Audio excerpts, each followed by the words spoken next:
Let's look at the etymology of the word slave. Because like I said, whenever you show the truth about black people, their catchword is always slave.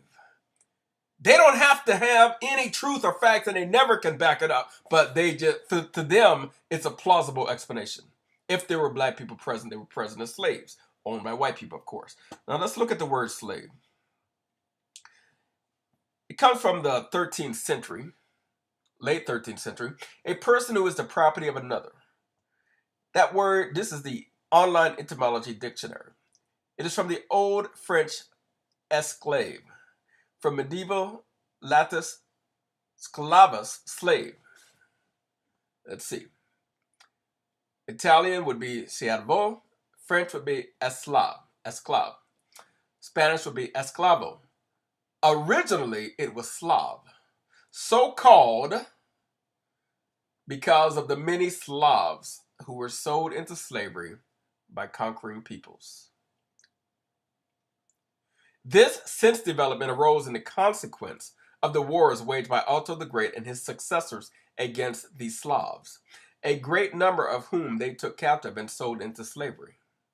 So anytime you use the word slave and you're trying to act as though that word is unique or specific to black people, you are ignoring the fact and thereby revealing your total, utter ignorance. Because the word slave, no matter who you apply it to, basically is giving tribute to its origins, which were the Slavic people, because they were so often taken captive and sold into slavery. Now, let's do this.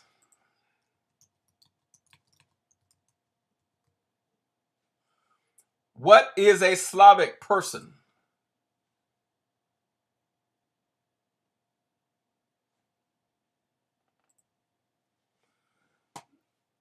That takes us to Wikipedia, Slavs. The Slavs are an Indo-European ethnic linguistic group living in Central Europe, Eastern Europe, and Southeast Europe, North Asia, and Central Asia who speak the Indo-European Slavic languages and share to varying degrees certain cultural traits and historical backgrounds. From the early 6th century, they spread to inhabit most of Central and Eastern Europe and the Balkans. In addition to their main population center in Europe, some East Slavs, who were Russians, also later settled later in Siberia and Central Asia. Part of all Slavic ethnicities immigrated to other parts of the world.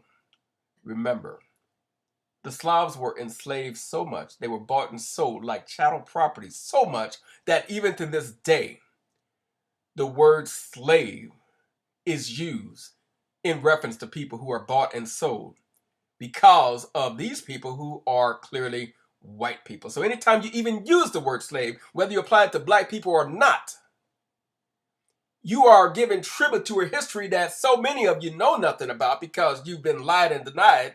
You lie and deny the truth, and those who teach you lie to you and deny the truth about you because they think that you can't handle the truth, I suppose. I don't understand that. Over half of Europe's territory is inhabited by Slavic-speaking communities. Translation: over half of Europe's territory is inhabited by white people who are descendants of slaves. I'm sorry, but this is fact. The worldwide population of people of Slavic descent is close to 400 million, for which they rank fourth among pan-ethnicities in the world.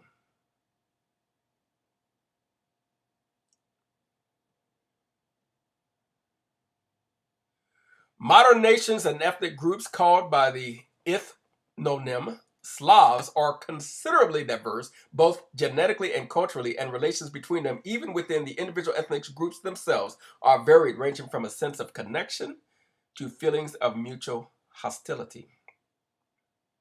Present-day Slavic people are classified into East Slavic, including Russians, Ukrainians, and Belarusians; West Slavic, including Poles, Czechs, Slovaks, and Silesians; and South Slavics, including Bulgarians, Macedonians, Slovenians, Croats, Bosniaks, Serbs, and Montenegrins.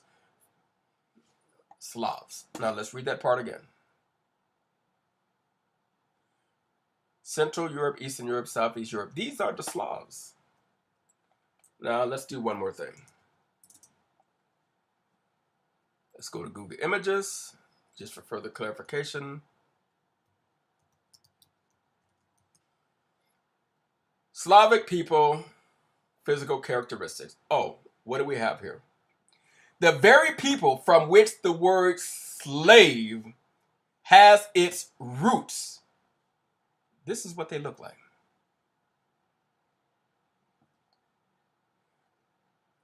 This is what they look like. Whether these people specifically or uniquely have ever been enslaved or not is irrelevant. I am making this point in order to counter the common, typical, Eurocentric reference to the word slave anytime we talk about black people being a part of history or being present when important events took place. A common and typical one is, the Moors were white. Even though the very word Moors has to do with the blackness and darkness of those people who that word originated with and for. The typical Eurocentrists will say, well, if there were black people present, and they'll say if, even though there is a plethora of evidence, then they were slaves. They were slaves. That doesn't make sense. Again, the very word slave has to do, and it doesn't matter where you go or what resource you use. I mean, if you're interested in the truth, if you look up the etymology of the word slave, it always takes you back to white people. Why? Again, because so-called Slav, so-called because of the many Slavs sold into slavery. That is the etymology of the word. And as we have shown you, a Slavic person looks like this. Looks like this. Looks like this. Looks like this. These are your slaves. These are your slaves. If you refer to anyone else as a slave, you're only doing so because you're comparing them to these white people. I mean, that's like if you were a Nigerian and Nigerians were bought and sold and held captive and bought and sold as chattel property so frequently in history that eventually a word evolved similar that stemmed from the word Nigerian. And what that word would come to mean is a slave. So that means when a white person was enslaved, you would say, oh, he has become a Nigerian, or some other slang for that. And maybe Nigerian is not the best country to use, but it doesn't matter what country we use. It doesn't matter. It's the same thing. Ethiopian.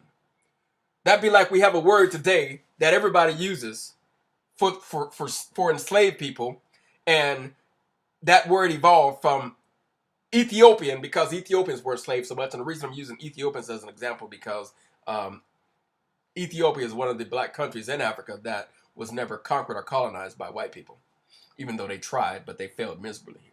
Got their butts whooped and kicked out. There was Italian presence for a very short period of time, but that would be like a slave, regardless of their race, was called an Ethiop. An Ethiop. So when you have a white person that's enslaved, or an Asian person that's enslaved, or if a Latino person is bought and sold and held as property, you would call that person an Ethiop. That is the analogy I'm making for the word slave. It always takes you back to the history of white people that they want to lie and deny about. These white people who look like this gentleman here. That is what an original slave looks like, and that's where the word comes from. Slavic people. And as we've shown you, Like I said, you don't have to use you look it up for yourself. Look any of this up. Use your own resource. It doesn't matter. Like I said, it doesn't matter what resource you use. If you're interested in truth about the origin of the word slave, it's always going to take you back to white people. Now, let's go back here. So, and I brought that up to say that whenever you talk about black people being involved in anything, they're going to say they were slaves, but yet and still they have, the ignoramuses have no explanation whatsoever for.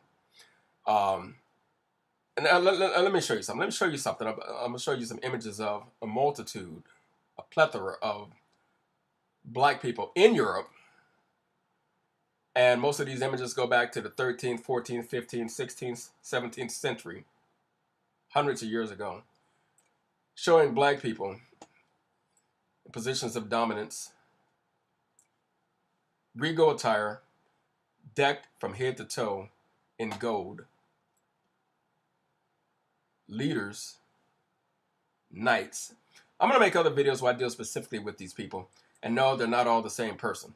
See, white people would like to do that. And one person that they use, one historical figure, and that's because it's undeniable that his presence was there, is Saint Maurice. They find any black person who was dressed up in a position, who appears to be in a position of royalty and distinction and leadership, they want to call him Saint Maurice, regardless of the time period or the era. Even if it was an image that was put up long after or even before he was even born, they want to say that's Saint Maurice because they can't deny the presence. So rather than accept and admit to the multitudes of black people who had power and authority in Europe, they want to basically say, okay, fine, there's this one black person, his name was Saint Maurice, and any image you see is Saint Maurice.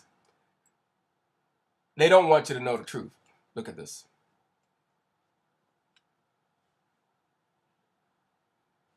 Different places, different eras, all black.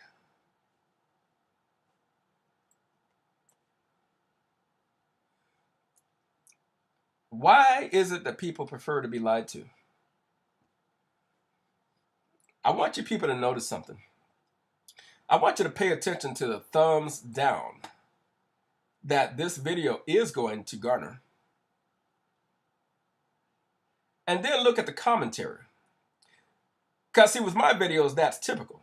They have nothing to say because they have no knowledge. They have no explanation. They cannot refute the truth that is in their face. And they dare not do it because they know I will rip into them if they even try. I don't mind you trying. I even respect you for trying as long as you're respectful in your effort. But I'm going to obliterate you with fact and truth. I mean, do your homework or just shut up. Because they're not willing to do their homework, they figure the safe thing to do is just give it a dislike, which I don't mind. In fact, I'm looking forward to it because it's only going to prove me right. You know, you can't, when you have images like this, so you can hide some of the paintings. You can make sure that they're not seen or nobody knows about them. You can take them out of the textbooks. You can do what, that's where the term whitewashing came from. You can whitewash the images. But when you have things like this that are sitting all over Europe in various places, I mean, it's right there in plain sight. They've already been seen. People have already taken pictures of them and things like that. It's not that easy to whitewash them or to deny that they exist. General Thomas Alexander David de la Peletier, black man. So you can't deny that they exist. So you reinvent history. And again, one tactic that they've used is to take all of the various images, even when they don't know the truth, they hide the truth and say, oh yeah, that's Saint Maurice again. Well, Saint Maurice sure gets around a lot, doesn't he?